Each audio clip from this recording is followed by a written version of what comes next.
The long wait is over. After 47 years, the Denver Nuggets can finally call themselves NBA champions. And how on earth did we get here? Where do we start? Was it the pain Nikola had to go through of getting Nene back-to-back years in the playoffs without his guys? I just simultaneously whipped and Nene! The heartbreaking loss in the Western Conference Finals against the Lakers 2 years ago? That one video, Jamal? Did it start when the franchise had to decide between Jokic and Nurkic? Let's get into it. Starting with the Serbian star, the two-time MVP, the man who shoots 80% from the field in his sleep, referred to by some as the Cookie Monster. Wait, actually? Now, how damn disrespectful and hilarious is... Oh, sorry, Jokic. The man born in the city of somber Serbia didn't even believe he himself was a guaranteed lock to be an NBA player. Everybody loves playing NBA, you know. Maybe some big EuroLeague club, something like Barcelona, Real, Panathinaikos, something like that big.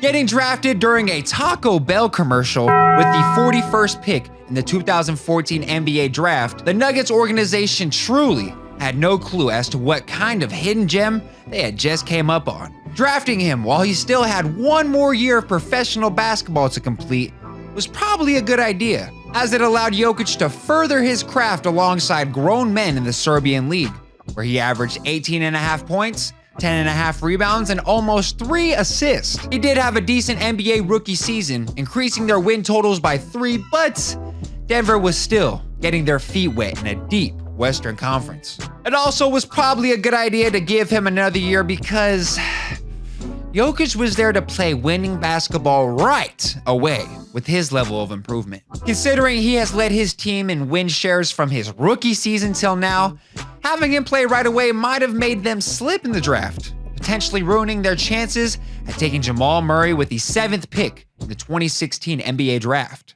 And real quick, before we keep going, make sure to somber shuffle that out of that like button. No look, smash the subscribe button and activate those post notifications. Much love, much love. But they were able to grab Jamal in that 2016 draft.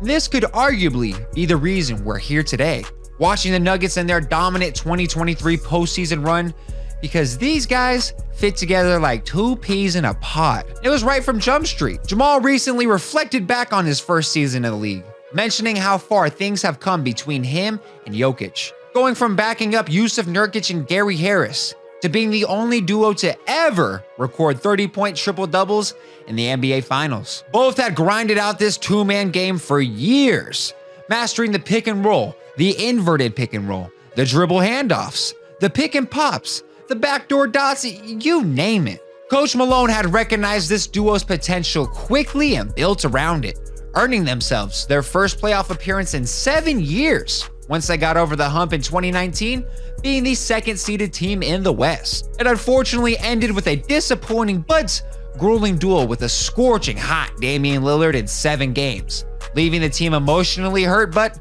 full of promise. Oh yeah, they were able to finally get the first season out of their 14th overall pick, the former #1 high school recruit in the country, Michael Porter Jr., for next year. This 2019-2020 season looked to be a great time for the Denver Nuggets, as they had finished 3rd in the Western Conference and looked to have gelled well with their new teammate MPJ. In a weird bubble year, this newly dominant Nuggets team had the honor of coming back from being down 3-1 to both the Utah Jazz and the LA Clippers in the same postseason, showing everyone stuck at home that these dudes were resilient. Although this outcome showed that the Nuggets were not going to be a team that would roll over when the chips were down. When a team is too dominant, a team is too dominant. And that was the old man LeBron-led Lakers, who took care of business against a less experienced Denver team, leaving the Nuggets with the salty taste of defeat once again. And then, tragedy struck. Back-to-back years of Jokic having his 2 main co-stars out due to injury in Jamal Murray and MPJ. Carry job after carry job every single night.